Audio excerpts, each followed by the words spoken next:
आरती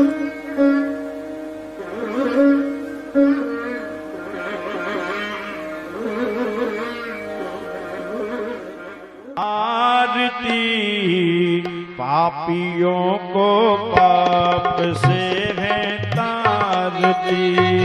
भागवत भगवान की है आरती, पापियों को पाप से है तारती। भागवत भगवान की है आरती, पापियों को पाप से है तारती। भागवत भगवान की है आरती, पापियों को पाप से है तारती।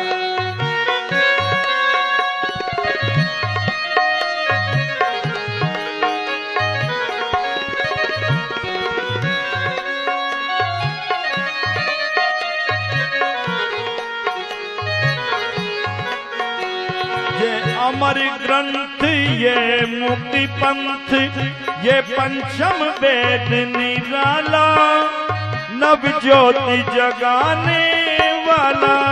ये अमर ग्रंथ ये मुक्ति पंथ ये पंचम वेद निराला, वो नव ज्योति जगाने वाला। हरि नाम यही हरि ध्यान यही, हरि नाम यही हरि ध्यान यही, जग के मंगल की आरती। पापियों को पाप से है तारती। भागवत भगवान की है आरती, पापियों को पाप से है तारती। जय हो।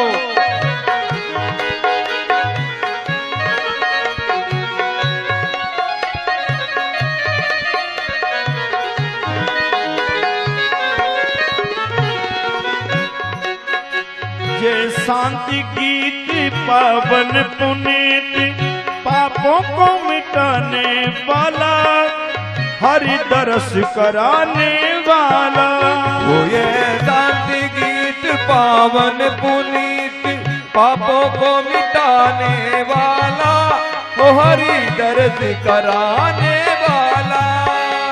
ये सुख करनी ये दुख हरनी, वो ये सुख करनी ये दुख हरनी, ये सुख करनी ये दुख हरनी, वो ये दुख करनी ये दुख हरनी। श्री मधुसूदन की आरती, पापियों को पाप से है तारती। भागवत भगवान की है आरती, पापियों को पाप से है तारती।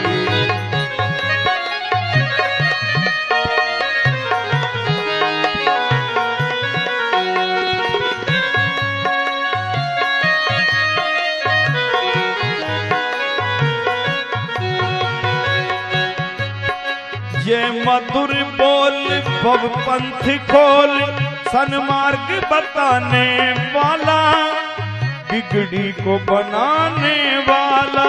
ओ ये मधुर बोल बहु पंथ खोल, सद्मार्ग बताने वाला, वो बिगड़ी को बनाने वाला।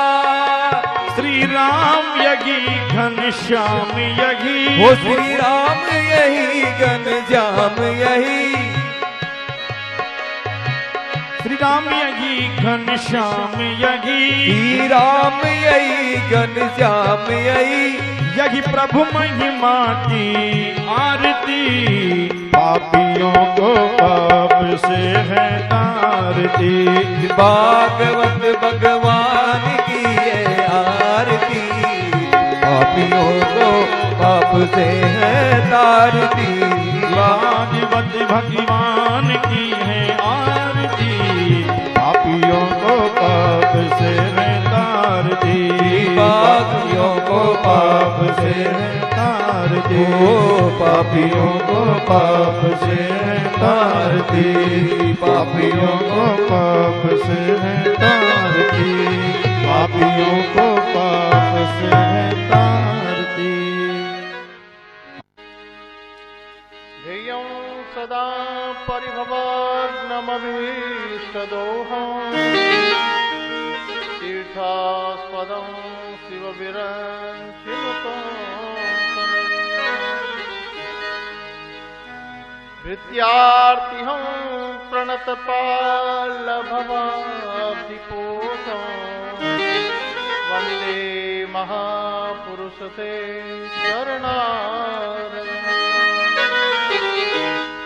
त्यक्त्वा सुदुस्त्यजसुरेक्षितिराज्यलक्ष्मी धर्मिष्ठा आर्यवचसा यजगादरण्यम्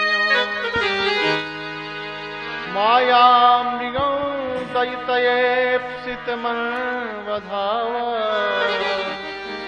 वन्दे महापुरुषते चरणारविन्दम् यं प्रव्रजन्तमनुपेतमपेतकीर्त्या द्वैपायनो विरहकातरया जुहाव पुत्रेति तन्मयतया सर्वो विनेदु तं सर्वभूतहृदयं मुनिमानतोऽस्मि मनोजवं मारुततुल्यवेगं जितेन्द्रियं बुद्धिमतां वरिष्ठं वातात्मजं वानरयोगमुख्यं श्रीरामदूतं शरणं प्रपद्ये नारायणं नमस्कृत्यं नरं चैव नरोत्तमं देवीं सरस्वतीं व्यासं ततो जयमुदीरये अज्ञानान्तिमिरान्धस्य ज्ञानाञ्जनशलाकया चक्षुरुन्मीलितं येन तस्मै श्रीगुरवे नमः सीतानाथसमारम्भा श्रीरामानन्दार्यमध्यमा अस्मदाचार्यपर्यन्तां वन्दे गुरुपरम्पराम्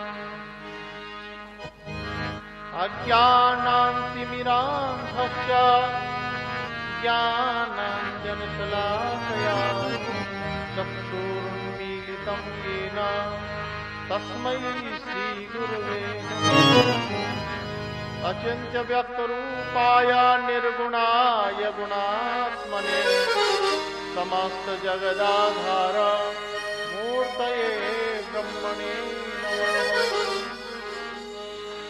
मूकं करोति वाचालं पङ्गुं लङ्घयते गिरिं यत्कृपातमहं वन्दे परमानन्दमाधवम्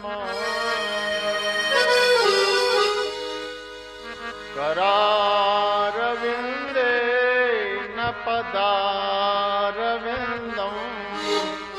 मुखारविन्दे विनिवेशयन्तम् वटसपत्रस्य पुटेशयानं बालं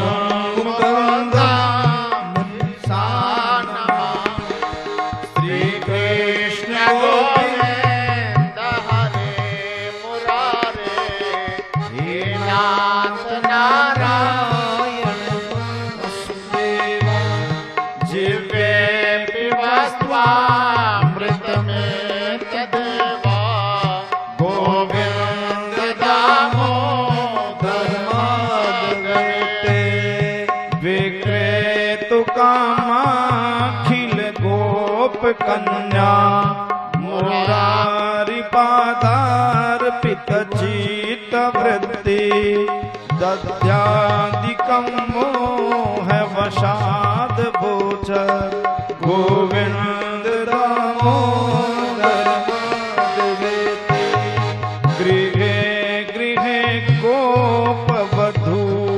जगदम्बा सर्वे मिलित्वा समवाप्य योगं पुण्यानि नामानि पठन्ति नित्यं गोविन्द दामोदर माधवेति सुखं शयनानि लये निजेऽपि नामानि विष्णो प्रवदन्ति मर्त्या तेने सितं तन्मयतां व्रजन्ति गोविंद दामोदर माधवेति जिह्वे सदैवं भज सुन्दराणि नामानि कृष्णस्य मनोहराणि समस्त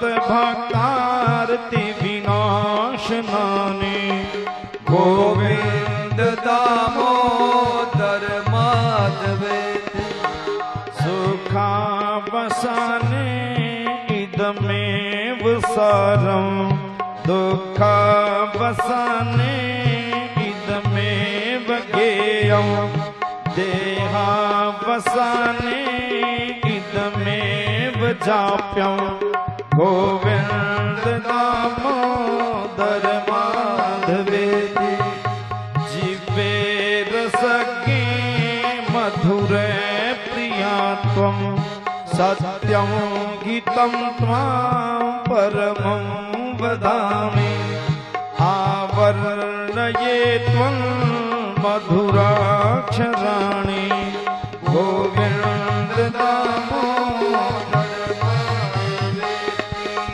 त्वामेव याचे मम देहि जिह्वे समागते दण्डधरे कृतान्ते वक्तव्यमेवं मधुरं सुभक्त्या गोविन्द दामोदर श्रीकृष्ण राधा वर गोकुलेश गोपाल गोवर्धननाथ विष्णु जिह्वे पिबस्वामृतमेत देव गोविन्द दामोदर श्री कृष्ण गोविंद हरे मुरारे हे नाथ नारायण वासुदेव हे नाथ नारायण वासुदेव गोविंद दामोदर माधवेति गोविंद दामोदर माधवेति गोविंद दामोदर माधवेति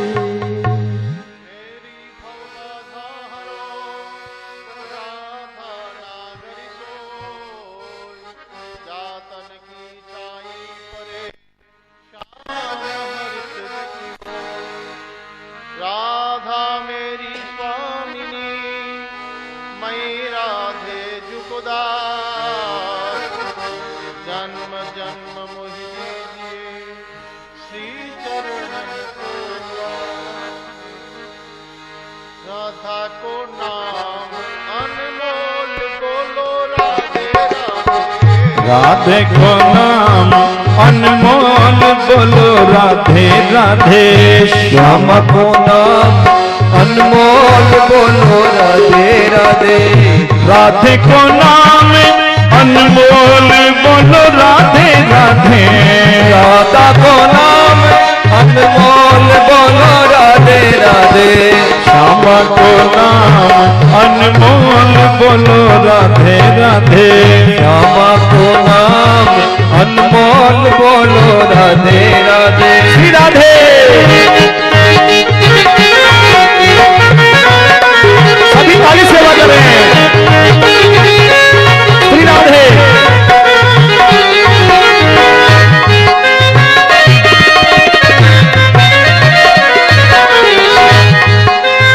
और कौवे भी बोले राधे